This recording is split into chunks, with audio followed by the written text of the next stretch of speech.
guys, what's up? Balik lagi di channel gue. Ya, kita kali ini bakal bikin Q&A mengenai Q&A. apa, bro? Mengenai virus corona yang lagi marak terjadi sekarang ini. Nah, betul. Gue sih agak sedikit takut ya kalau misalnya dengan Yes. coronavirus karena penyebarannya hampir di seluruh negara ya, men ya. Hampir seluruh negara, terutama katanya sih Asia sih, terutama Asia. Nah. Tapi lagi masih nyebar sekarang. Oke, kali ini gue mau ngebahas tentang penyebaran coronavirus. Sini agak sedikit menyinggung konspirasi sih, bro. Jadi gue itu suka banget ngedalamin fakta-fakta tentang konspirasi dunia lah. Oke, ya. Lu sadar gak sih permulaan virus itu dari 1720, kemudian 1820, 1920, ada H1N1 dan sebagai macamnya, Yes. sampai sekarang 2020. Berarti dari 1720 setiap 100 tahun sekali itu ada wabah penyakit. Iya sih, selalu ada aja ya. Nah, Ada nyebar virus macam-macam. anehnya begitu. Gue sampai sekarang, kemarin gue sempat baca tentang konspirasi pun bingungnya di situ ya, bro ya. Tentang juga kemarin gue juga dapat info juga mengenai penyebarannya ternyata bukan seperti apa yang dibilang di publik.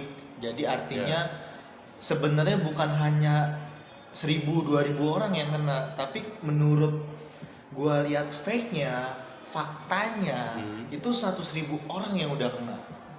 Oh, berarti jauh ya, berarti beda jauh ya. Beda jauh dengan yang publik bilang. Nah itu gue masih nggak tahu karena gue masih harus ngupas tuntas. Cuman yang gue dapat dari kesaksian seorang perawat di sana, dia bilang udah 100.000 100.000 orang yang sudah terindikasi terkena virus corona.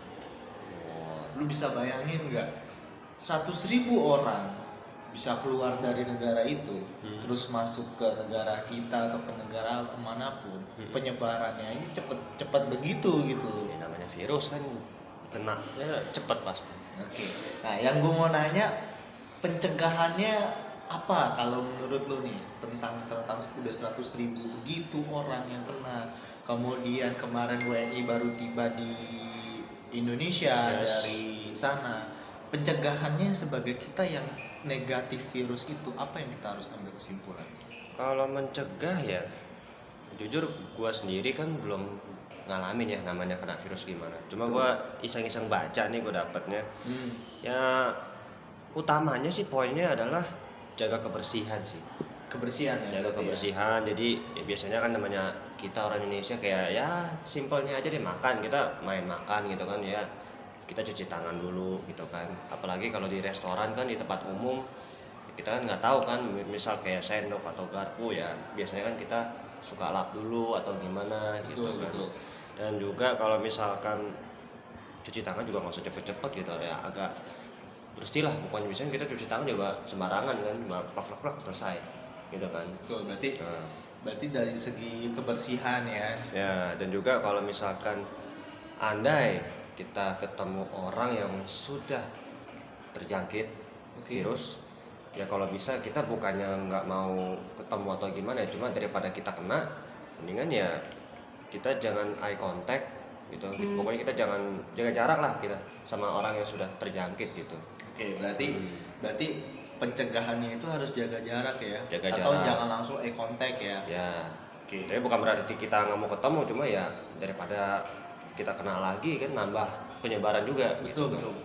Dan juga kalau misal ya amit-amit sih, misal kalau kitanya udah kena gitu, misal kita diperiksa kita udah kena, ya kalau bisa kita jangan keluar gitu, kita lebih baik stay di rumah atau kita ya ke rumah sakit periksa gitu. Atau jalanin perawatan lah ya. Intinya jangan sebarin lagi. Yes. Paling gitu. Ya intinya pencegahan dari diri sendiri masing-masing bro ya. Tapi gue agak sedikit bingungnya gini bro.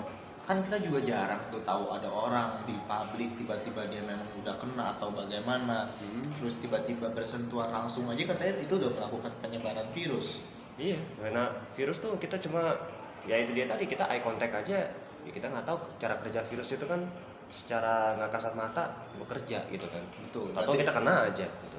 Ya berarti balik lagi ke diri kita, kebersihan dan kalau yang gue temuin justru banyak minum vitamin gitu ya. Ya kalau bisa ya, kalau misalkan kita kayak makan makanan yang berbuah atau apa gitu yang bisa apa ya menambah imun badan ya, kita hajar itu minum vitamin. Dan juga ya kalau bisa konsultasi aja sama dokter kira-kira apa nih biar bisa Langkah selanjutnya yang diambil gitu ya. gitu, biar nggak lemah gitu. Imun badan kita nggak lemah sama virus-virus yang lainnya juga. Terus ya itu konspirasinya itu kan juga banyak orang bilang katanya ini tuh bukan berdasarkan dari virus-virus yang katanya ada di pasar Wuhan. Bukan di pasar Wuhan, tapi ternyata ada calon senjata biologinya Cina. Jadi bukan calon sih sebenarnya, ada laboratorium yang menciptakan calon senjata kimianya Cina. Nah itu terjadi kesalahan entah gimana, nah virus itu sampai keluar. Nah itu juga konspirasi juga, gue nggak ngerti sih kalau sampai kayak gitu. Mirip ini ya, mirip kalau dulu main PS Resident Evil gitu ya. Iya, jadi kayak apokalips gitu ya. Nggak sengaja nyebar ya, kena ke orang lain gitu ya. Iya, tapi gue liat beberapa video emang sedikit.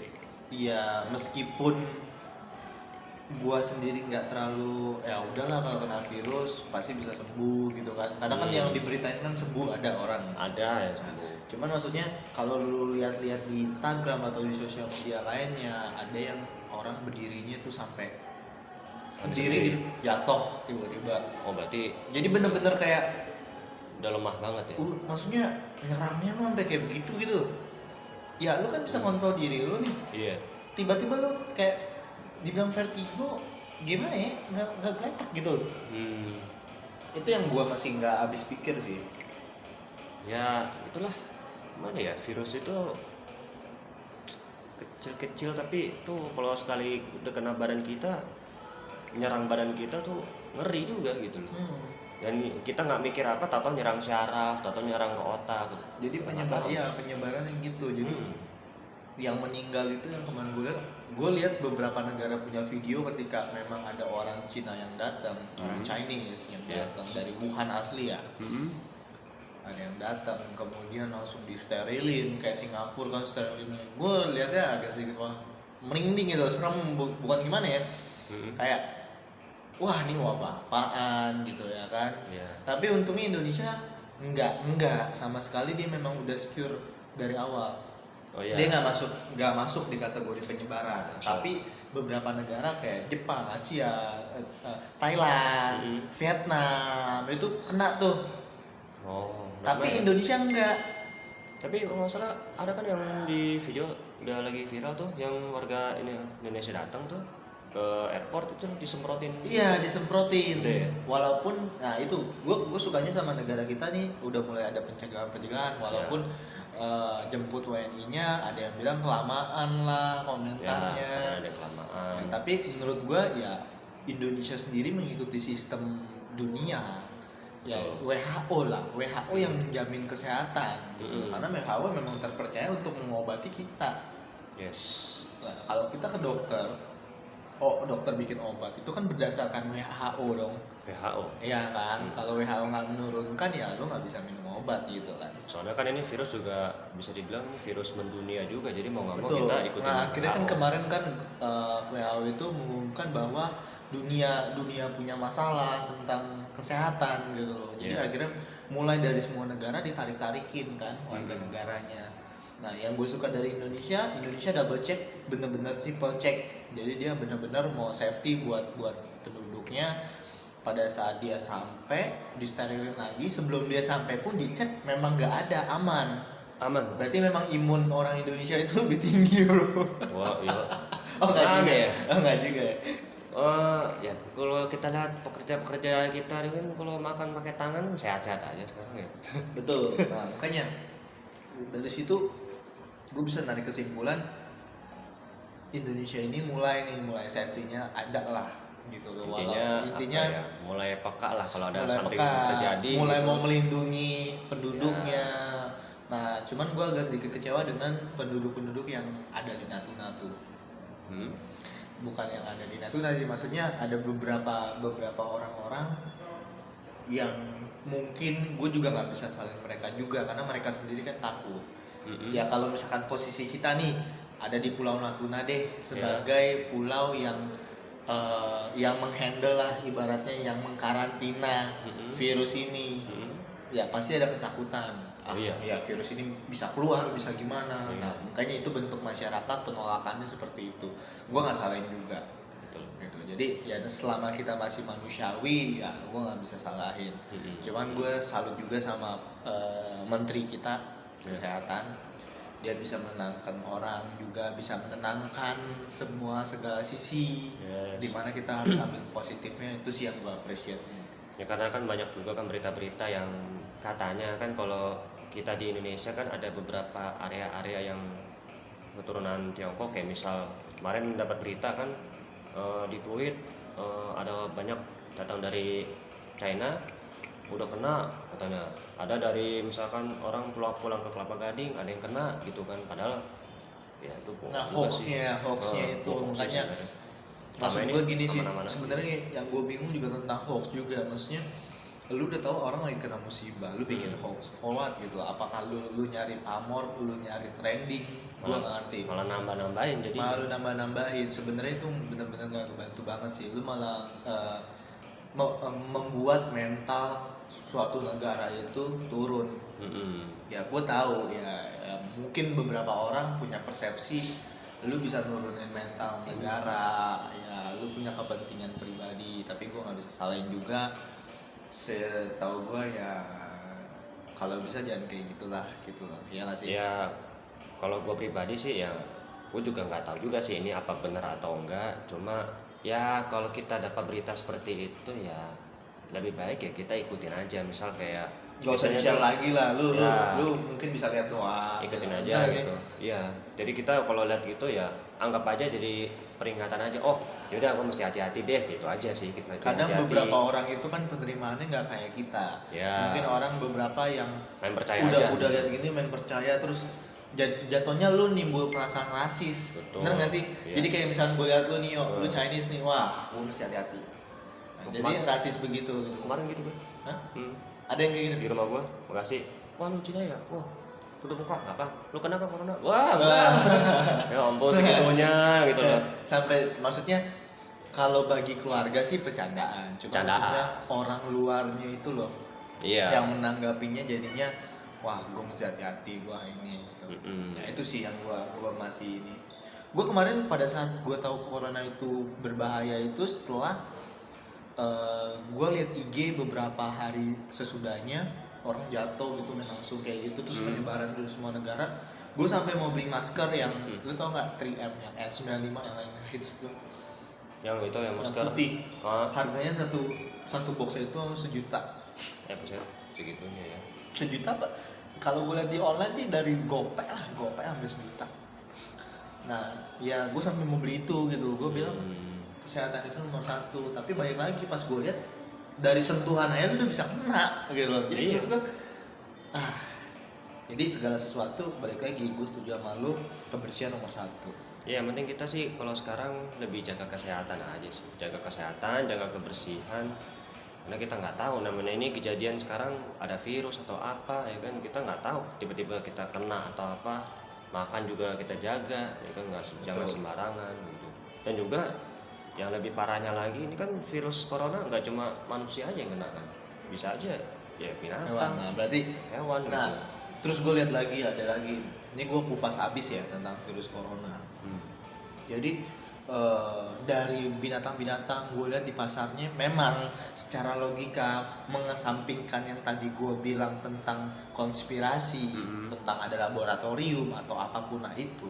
Cuman memang mengesampingkan itu semua, gue lihat pas di pasarnya itu memang kayak ular udah dipotong dagingnya dijadiin satu sama daging kelelawar yang udah dipotong dijadiin satu sama daging ayam yang udah dipotong. Ya memang itu termasuk jorok. Lu menurut kesehatan itu jorok. Jadi gue nggak bisa menyimpulkan bahwa konspirasi benar kemudian kebersihannya ternyata memang sudah cukup. Nah jadi ya itu sih, balik lagi kalian yang bisa menilai apakah memang ada poin pentingnya di kebersihan ataupun memang teori konspirasi, karena gue nggak bisa mengesampingkan teori konspirasi juga karena memang udah ada beberapa bukti. Cuman gue sama Cio yakin kalau kalian bisa ngejaga badan kalian sendiri, kalian bisa nyayangin badan kalian sendiri, kalian bakal dapat kesehatan untuk badan kalian sendiri. Bener gak sih? Bisa ngerasain sendiri kok. Jadi apa yang terjadi, ini kata-kata gue terakhir sebelum kita close ya. Yes. Apa yang terjadi dalam diri kita ataupun hidup kita, itu kita yang menentukan. Ya, betul. Betul nggak? Walaupun takdirnya Tuhan bisa Tuhan yang berkehendak atur. lain, tetapi selagi kita bisa berusaha semaksimal mungkin. Betul. Sisanya ya Tuhan yang atur. Sisanya Tuhan yang ngatur. Karena kemudi itu Tuhan yang pegang. Tuhan yang pegang. Betul nggak? Betul. Jadi pesan gua ya kalian mesti jaga badan kalian, kesehatan, cuci tangan sebelum makan, ya pastiin ketika kalian makan di tempat yang bersih. Yes. Setuju nggak ya? Dan juga ya kalau jajannya jangan sembarangan, dilihat-lihat juga makanannya ya safety atau enggak. Betul. Dan kalaupun misal kita ini terlepas dari virus ya, apapun itu, misal kita ngomong lah pilek atau flu ya, kalau bisa ya kita jaga diri juga sama orang lain, takutnya kan orang lain terganggu atau gimana. Tuh, dari lu mulai bersih lu tutup. Ya, gitu. Ibaratnya lu jaga diri lu sendiri, jaga orang lain juga. Betul sekali. Udah nggak? Setuju? Setuju. Oke, gua Leo. Dan gua Cio. Kita see you to next video. Kita bahas, kita kupas lagi hal yang lain. So kita close tentang coronavirus. Baik lagi kepada diri kalian, viewers yang bijaksana, jaga-jaga kesehatan. Oke? Oke. Thank you guys. Keep Bye.